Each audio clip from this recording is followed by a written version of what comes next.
The Victorian art critic, John Ruskin, claimed that it is the best possible sign of a color when nobody who sees it knows what to call it. There is a color in the Hebrew Bible which, for a long time, represented the opposite situation. It had a name, but nobody knew for certain what it looked like. This color was called tekalit in biblical Hebrew, and it is usually translated into English as blue. Yet until 1985, no one had seen the color for about 500 years. Ancient descriptions of tekalit differed. Some claimed it was a green blue, others a bright sky blue, and still others a deep purple blue. What was clear, though, was that the color held great significance for the writers of the Hebrew Bible. For several centuries, this significance was entangled in the relationship between ancient Israel and the Assyrian Empire, which sought to dominate it.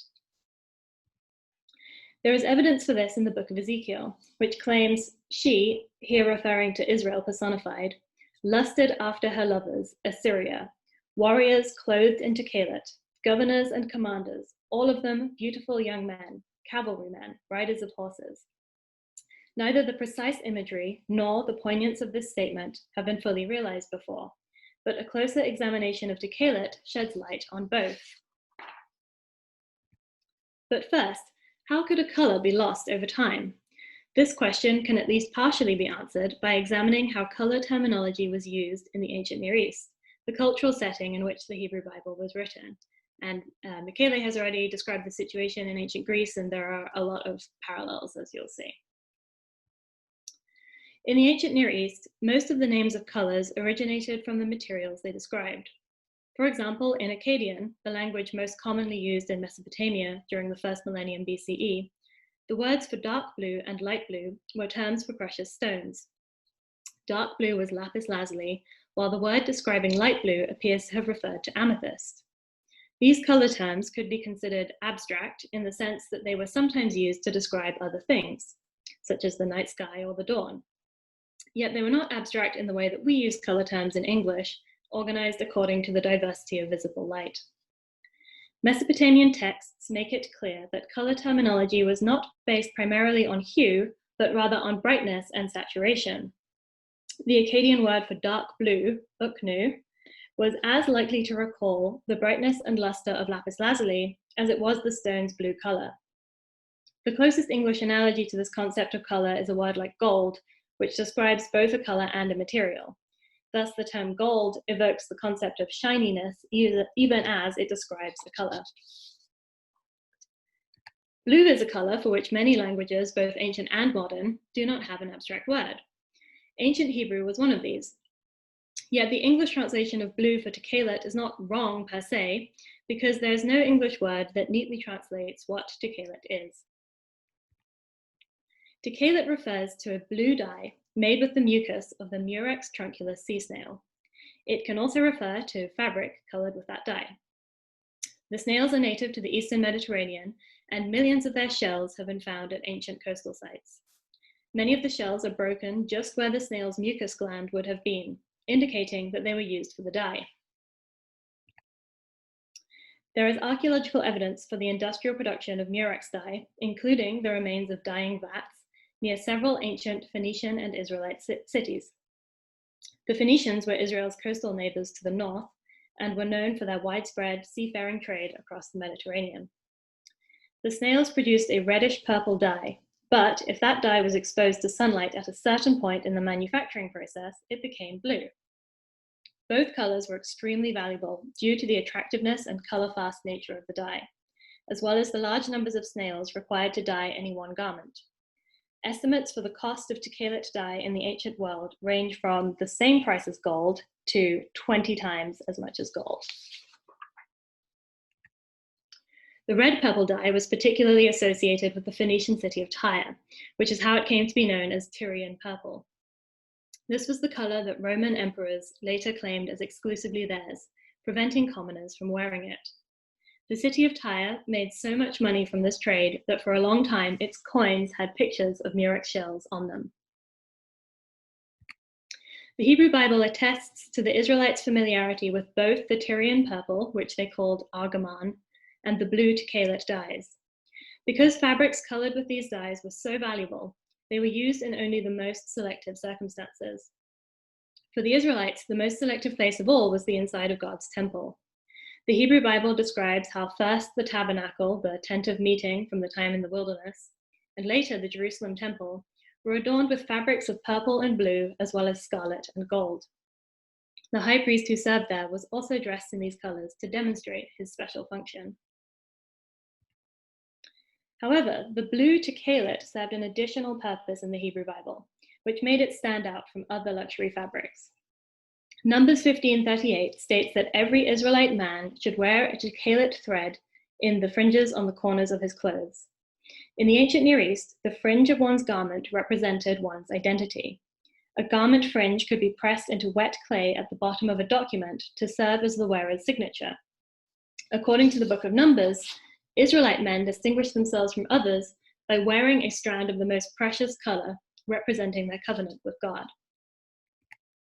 In modern Judaism, the fringed garment is interpreted as a prayer shawl, or talit, which has a tassel or cord tied to each of its four corners, known as a tzitzit. The modern state of Israel designed its flag to resemble a prayer shawl and to highlight the importance of tekalit to Jewish identity. When this flag was designed, tekalit dye had not yet been rediscovered. Many believed it to be a sky blue color because its purpose was to remind the wearer of God who lives in the heavens. Therefore, the Israeli flag displays a light blue color, and the modern Hebrew word for light blue is tekalit. However, the craft of murex dye production had been long lost by that time. It dwindled and eventually ceased after the Muslim conquest of the Eastern Mediterranean in the 7th century CE. Although ancient Greek, Roman, and Hebrew sources recorded how the sea snails had once been used to make dye, they didn't distinguish between the production of purple and blue. In the modern era, when historians and archaeologists attempted to recreate tekalit, they could only make the purple dye. Many wondered whether tekalit had been a shade of purple all along. It wasn't until 1985 that a chemist discovered by chance that exposing the dye to sunlight turned it from reddish purple to blue. It can be used to make dark blue or lighter blue fabric, depending on how much dye is added. The color of tekalit is chemically the same as the dye produced with the indigo plant. Very few remnants of tekalit from ancient Israel have been discovered because their fabric was made of organic matter that is not easily preserved. However, a small piece of tekalit wool found at Masada reveals a deep indigo color that has lasted for millennia. Knowing what tekalit looked like brings new meaning to our passage in Ezekiel 23, 5-6. Here, the prophet Ezekiel is talking about Israel and Judah, whom he characterizes as adulterous women. Ezekiel tells a metaphorical story about how Israel and Judah were married to God, but they committed adultery with foreign men. The marriage symbolizes the covenant between God and Israel, which stated that the Israelites could live in Israel as long as they worshipped only God. The adultery with foreign men represents how Israel and Judah came into contact with more powerful empires and began to worship foreign deities. At the time Ezekiel was prophesying, Israel and Judah had split into two kingdoms, the 10 tribes of Israel in the north, centered around Samaria, and the remaining 2 tribes in the south, with their capital at Jerusalem. From the 9th to the 7th centuries BCE, the Neo-Assyrian Empire, based in Mesopotamia, campaigned almost continuously to control the entire Middle East. Assyria defeated the northern kingdom of Israel in 721 BCE, about 130 years before Ezekiel's time. The 10 tribes of Israel were dispersed across Assyrian territory and became integrated with other people groups. Yet Judah managed to survive the Assyrian attacks by paying a heavy tribute to the empire. During Ezekiel's lifetime, a new superpower arose in Mesopotamia to replace Assyria. Assyria's southern neighbor, Babylon, created a huge empire for itself and managed to defeat Judah. The Babylonians exiled many Judeans, including Ezekiel, to Babylon and destroyed Jerusalem and its temple. Unlike the 10 tribes of Israel, the Judeans were able to remain a distinct people group. A few decades later, under the Persian Empire, some were able to return to Judah and rebuild their temple. Yet at the time Ezekiel was active, the exile to Babylon had just happened, and it was the role of the prophets to explain how God could let such a thing happen. When Ezekiel tells the story of Israel and Judah's history, he portrays them as being at fault for the Mesopotamian attacks which destroyed them. From Ezekiel's point of view, Israel and Judah sought out contact with the foreign nations and became enticed by their gods. Therefore, the God of Israel punished them with destruction and exile. Ezekiel 23 is a cautionary tale about the dangers of entering into relationships, political, romantic, or religious, with foreigners. The Assyrian men in this passage represent the Assyrian Empire. Ezekiel describes them in terms which make it clear why Israel and Judah were attracted to them. They are young and beautiful. Many commentators have pointed out that the mention of Tekelet suggests that the men are wealthy, another factor which makes them attractive. This is no doubt true, but I believe that Ezekiel used the word Tekelet in connection with the Assyrians for a much more specific reason. It was common for Assyrian kings to illustrate their military successes and display the wealth of their empire through ornate reliefs on their palace walls. Many of these have been unearthed by archaeologists. However, the bright colors that were once painted on the reliefs have mostly worn off over time.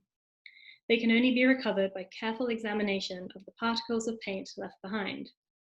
Where art historians have reconstructed the colors, it is evident that bright blue was used copiously.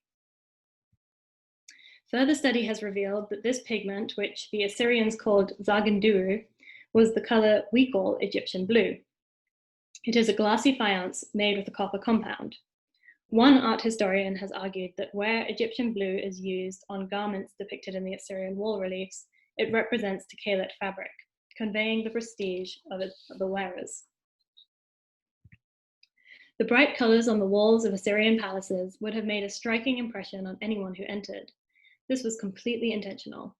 One relief in the Nimrud Palace, commissioned by King Ashurnasirpal II, includes an inscription which documents how the emperor brought thousands of delegates from all over his empire to see his new palace. They would have been dazzled by the depictions of the Assyrians' grandeur and spread the word across the empire. For the purposes of propaganda, how the Assyrians depicted their enemies was just as important as how they depicted themselves. In 701 BCE, the Assyrian king Sennacherib came very close to destroying Jerusalem, but was thwarted at the last moment for reasons which we will discuss in a moment. Although the capital of Judah remained intact, Sennacherib destroyed its second most important city, Lachish. Perhaps to obscure his failure to capture Jerusalem, he commemorated his victory over Lachish in a series of wall reliefs. These depict Judeans taken as prisoners of war. They wear simple garments with no ornamentation and are barefoot. Some of the Judean men are stripped naked and appear to be tortured by Assyrian soldiers. Anyone viewing these reliefs would receive a clear impression that the Judeans were poor, humiliated, and powerless. These images represented an ideology that the Assyrians wanted their subjects to buy into. They're not necessarily an historically accurate depiction of what different people groups really looked like. Yet the context in which the book of Ezekiel was written was one where the Judeans had been defeated and humiliated by a powerful Mesopotamian enemy.